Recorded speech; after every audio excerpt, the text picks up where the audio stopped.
Hey guys, you were listening to Vol.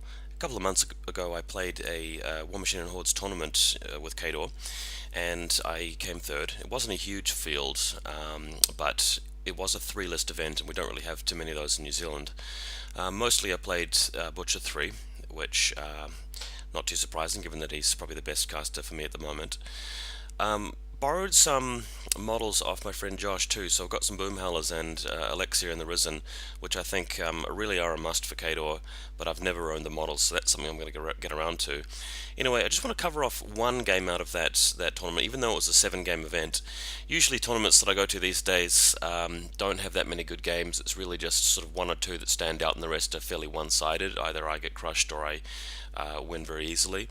This game is against a buddy from Wellington, and he's been doing really well in the scene at the moment. He actually was the team captain for the team's event in Australia. He's playing Epic Morvahna for this one with Wrath and Wolf Riders. I quite like the fact that he's gone Wolf Riders. I do actually use Wolf Riders in my own Epic Morvahna list, but let's just talk about the game. We've got the destruction scenario. I think it's called destruction anyway, where you've got the single zone in the middle and two objectives either side. And I'm even running Gudrun the Wanderer in this one, which is quite cool. We'll talk about that soon. So, taking a look at the next picture, he's deployed in a fairly straightforward way. I don't think there's anything too special about that. This Morvahna build has the Wold Watcher with the Wold Wrath, and that's something which I think was popularized not too long after Morvahna came out. I think Pagani was using it in the States, and James Morehouse uses it a fair bit over in Australia, and it's pretty solid.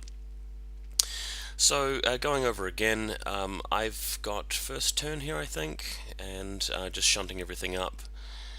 Yeah, I believe that that my opponent here chose to go second lot. It's been a while since I did the game, and I'm sort of reporting on it, quite late. But it's more about what happens in the middle of the game that's really interesting. Let's go to the next image. You can see here that I've got the Man of Wars up the front with Butcher behind them, planning on really going for that objective on the other side of his zone, and then basically trying to grind the middle until I have the opportunity to use Butcher's feet to kill the Wold Wrath. So that's how it's going to play. The Wolf Riders have chosen the Boom Howlers as their prey targets, so my intention is to spread the Boom Howlers out quite a bit, and once I lose just about all of the unit, I'll just run a couple of guys away and hopefully prevent his Wolf Riders from reaching their maximum potential. Gudrun the Wanderer. I am taking Gudrun because this Butcher3 list is really an anti-Legion list. I feel like I can deal with the other factions pretty well just from Butcher's ability alone, but when you come up against Veil 1 and sometimes Veil 2, the Legion player can kill everything but Butcher and then win on scenario because you're not really quick enough, and they can use terrain and various shenanigans to prevent you from moving in with your feet and killing all their beasts and then being invulnerable. So Gudrun's great because he doesn't die as quickly to shooting, and he can run quite fast and engage those Strider Deathstalkers. For a similar reason, Boom Howlers are in there because they don't die as quickly as the pikemen do, so I prefer them over the double pikemen. And Elixir, of course, because she just keeps putting more bodies there, so you end up with a scenario later on where you don't lose your army straight away, and Butcher actually has some backup, but Butcher's still providing a threat to their beasts. And similar situation against this kind of list, I guess. Well, not that similar, but the point is that Butcher has a lot of backup over quite a few turns. So here we are with the next image. I've sent the Devastator in. There's nothing really in his army that can kill the Devastator. If he does decide to hit him with the Wold Wrath and try and kill it, then a counterattack is possible. The good thing about the Devastator there is that you've got power 16 against armor 20, but if Butcher loads it up with 3 focus and attacks the Wold Wrath, it can't really repair very easily. So Butcher is standing back in the army, the Devastator's in the way of the Wold Wrath, he can't send the Wold Wrath directly to kill Butcher, and yet if he decides to kill the Devastator in a bit of a trade there, Butcher can then come in and has a much easier time killing the Wold Wrath, and once that's done, then that's the game in the bag. Gonna move over a photo again, and we've destroyed one of the Man of Wars here with, I believe, the Wold Wrath's gun rolling very well for damage against armor 21 with 8 boxes, managed to get there. Don't forget, of course, that Epic Morvahna can use her rerolls to achieve some pretty nasty damage in the long run. Continuing ahead in the little story here, we've got Gudrun killing, or helping to kill, two of his skinwalkers, and I'm really just planning on slowing the game down. I've got the Devastator in the zone now. The Man-O-Wars are shield walled up.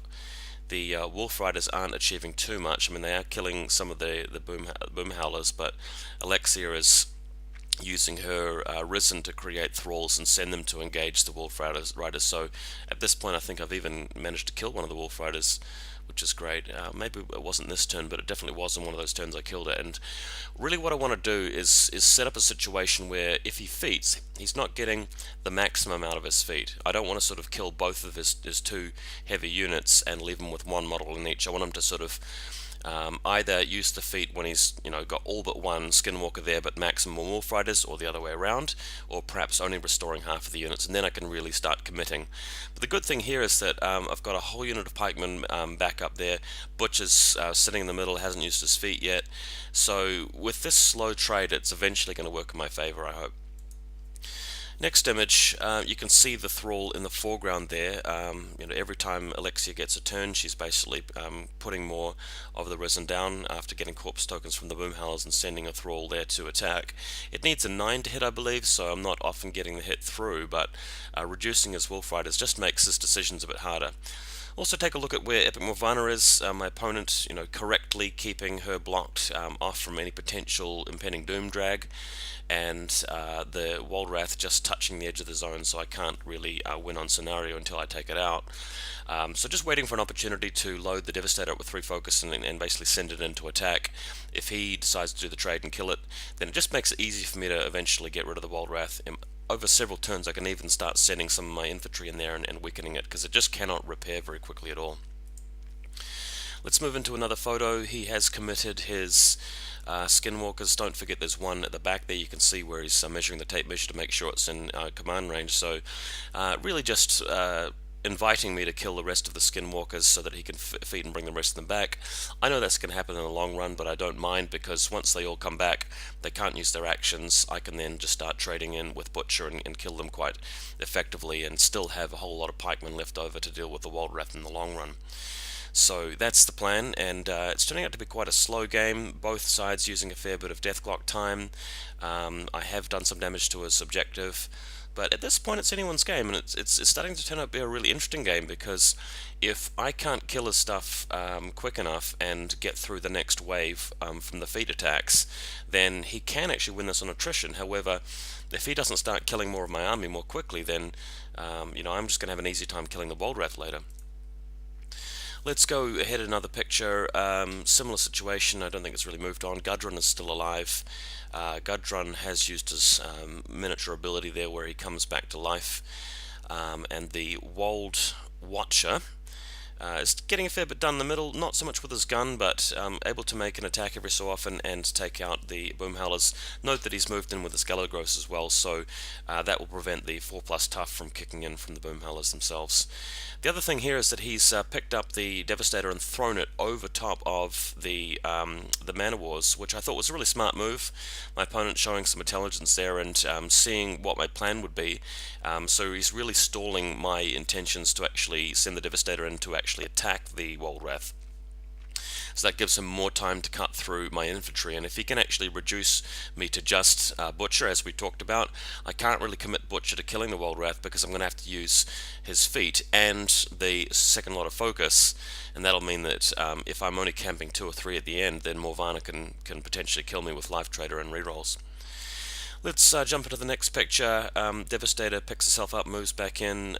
The Skinwalkers are taking a real beating here, and the Man-O-War is doing very well. Man-O-War is just one of my favourite units at the moment. I know that people don't like them, and by the way, the new tier list they brought out for Vlad 2, absolutely horrific. I just feel it's a disgrace that the PP can't design decent tier lists. It's just baffling, but don't get me started on that one. We can't see much of the Wolf Riders in this picture, but they are around back by the forest. I'm basically moving in and then moving back every single turn, and cutting through the boom howlers, but not very quickly. I still have several boom howlers left, and if he does decide to send the Wolf Riders in to attack, say the pikemen or the the Mana Wars. He's just not going to get anything done because they won't be prey activated. Let's go to another picture here. Looks like the Walrath has shuffled back a bit just to make it harder for me to get in there, and has shot off his main gun to take out a pikeman. The Wolf Rider's getting a little bit closer now that Boom Howlers aren't so much in charge range or anything like that, and Alexia body blocking with 2 risen. She's not getting a lot done. I am not very experienced with using Alexia, so I've been forgetting to put her in range of some of my living models, but here you go. I think the feat has been used at this point. I'm not 100% sure though, so we'll check out the next couple of photos. But the Argus have moved in to try and attack the Wold Watchers without too much success. Don't forget though that he doesn't really want to trigger Vengeance at this point, because it will potentially give Butcher an opening to go over there and kill Morvahna.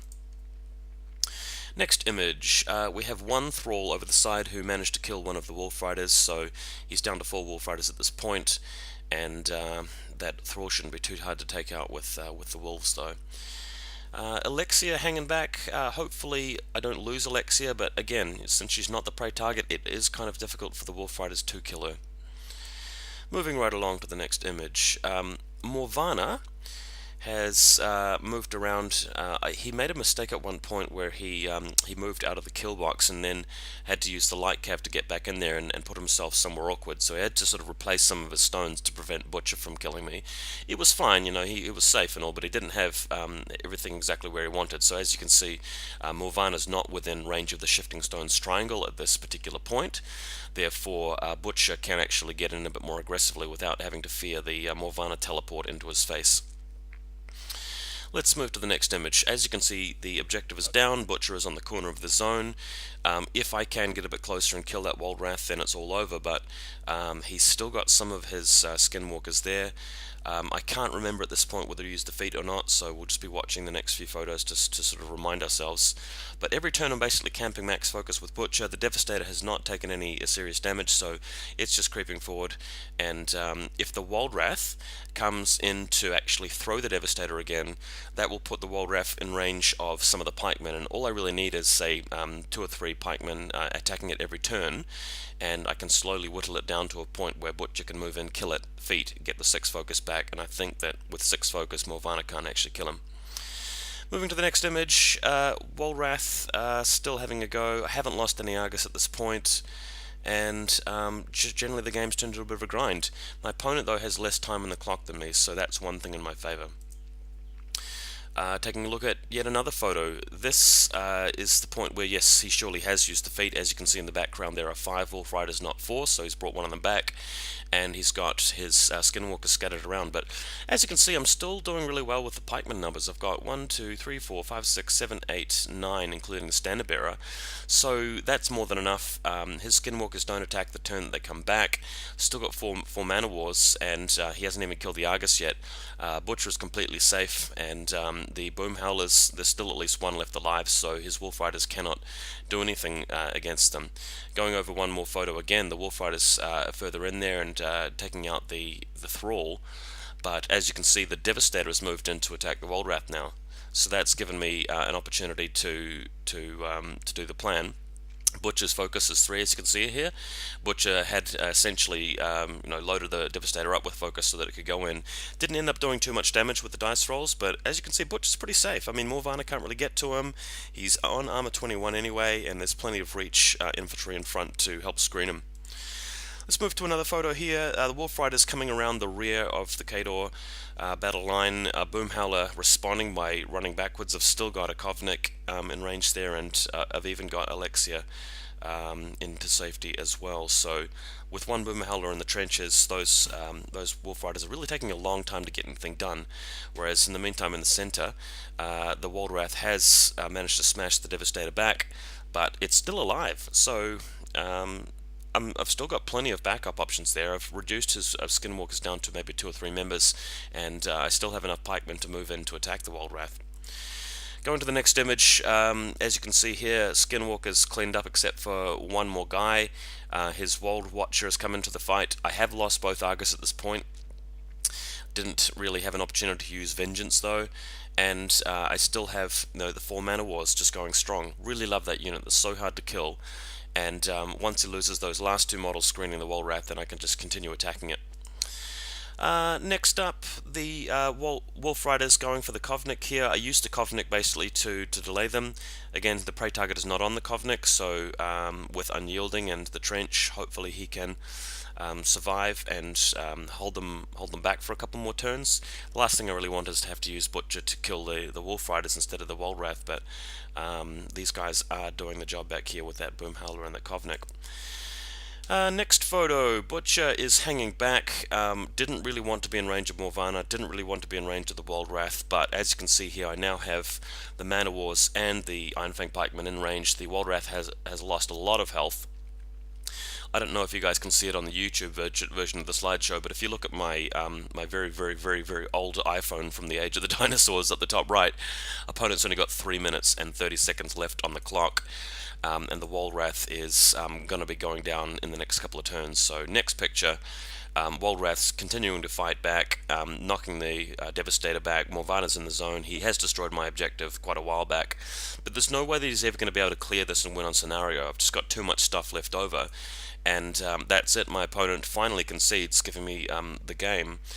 And was a really interesting game, really enjoyable game, quite a close game, well played from my opponent. Really happy with the way this 3-butcher list is going. I know that a lot of players like the 3-jack list, which has been popularized by Jamie Perkins and Trent Dennison, but I'm just more comfortable with the Devastator and the Man O' Wars, to be honest. That's my style. I might try out the 3-jacks later on, and I definitely will be getting Ruin and having a go with him too. But I've got to say, guys, nothing wrong with Alexia and the Boom Howlers, and even Gudrun. If you're playing against Legion quite a lot, or if your meta involves quite a lot of very talented Legion players, Gudrun's actually really useful. Hope you guys enjoy this one. We'll catch you next time.